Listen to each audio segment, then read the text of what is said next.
There are many people who come and tell me, Brother Zakir, why can't Almighty God become a human being? What's the problem? God can do anything and everything. So why are you limiting God? God can do anything and everything. So why can't he become a human being? So I tell them, even if I agree with you, for the sake of argument, that God can do anything and everything, and if God becomes a human being, then he ceases to be God, because the qualities of God and human being are different. Almighty God is immortal. Human being is mortal. You can't have an immortal, mortal person together. You either have mortal being or immortal being. You can either have God or man. You can't have God-man. You can't have a person who's immortal and mortal at the same time. It's meaningless. You either have God or you have man. You can't have God-man. Almighty God has got no beginning. Human beings have a beginning. You can't have a person who has a beginning and no beginning at the same time. It's meaningless.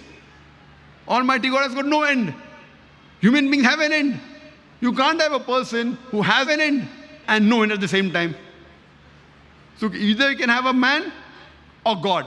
You can't have a God-man. It's like you telling me, I saw a tall, short man. You can either see a tall man or a short man. You can't see a tall, short man. It's meaning opposite. You can have medium height, but not tall, short.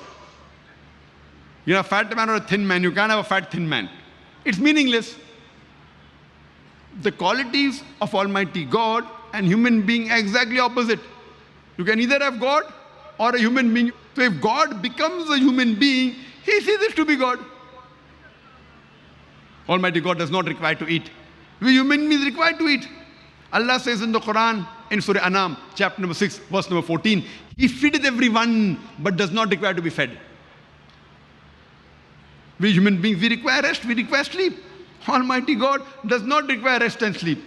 Allah says in the Quran in Ayat al-Kursi and Surah Baqarah chapter number 2 verse number 255, Allahu la ilaha hayyul qayyum la ta'khudhuhu sinatun wa la nawm lahu ma fi samawati wa ma fil ard. Allah, he is the one and only, the eternal, the self-subsisting. No slumber can seize him, nor does he require rest. To him belongs everything in the heavens and the earth. So Almighty God, if he becomes a human being, he ceases to be God.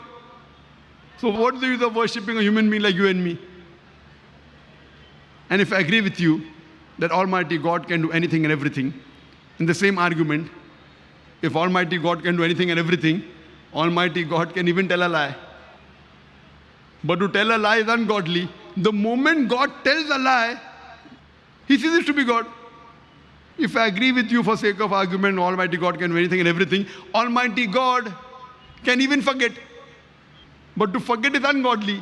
Quran says in Surah Taha, chapter number 20, verse 52, Allah subhanahu wa ta'ala never forgets. The moment God forgets, he ceases to be God.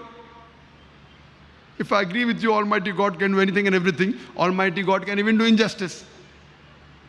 But to do injustice is ungodly. Quran says in Surah Nisa, chapter 4, verse 40, Allah subhanahu wa ta'ala is never unjust in the least degree. The moment God does injustice, he ceases to be God. If God can do anything and everything, then God can even make a mistake.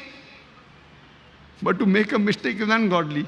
Quran says in Surah Taha, chapter 20, verse 52, Allah subhanahu wa ta'ala never errs. Allah subhanahu wa ta'ala never makes a mistake. The moment Almighty God makes a mistake, he ceases to be God. That's the reason. Nowhere in the Quran is it mentioned that Allah can do everything. Nowhere. But what does the Quran say? Inna Allah ala kulli shay'in qadir. For verily, Allah has power over all things. Surah Baqarah chapter number 2 verse number 106. Surah Baqarah chapter number 2 verse number 109. Surah Baqarah chapter number 2 verse number 284. Surah Al-Imran chapter number 3 verse 29. Surah Nahl chapter number 16 verse 77. In Surah Fatir chapter number 35 verse number 1. Allah says, Inna Allah ala kulli shay'in qadir. For verily, Allah has power over all things. Allah says in Surah Buruj, chapter number 85, verse number 16, that Allah is the doer of all he intends. Whatever Allah intends, he can do. But Allah subhanahu wa ta'ala does not intend to tell a lie, to make a mistake, to do injustice, to become a human being. Allah subhanahu wa ta'ala only intends godly things. Whatever he intends, he can do. But he intends only godly things.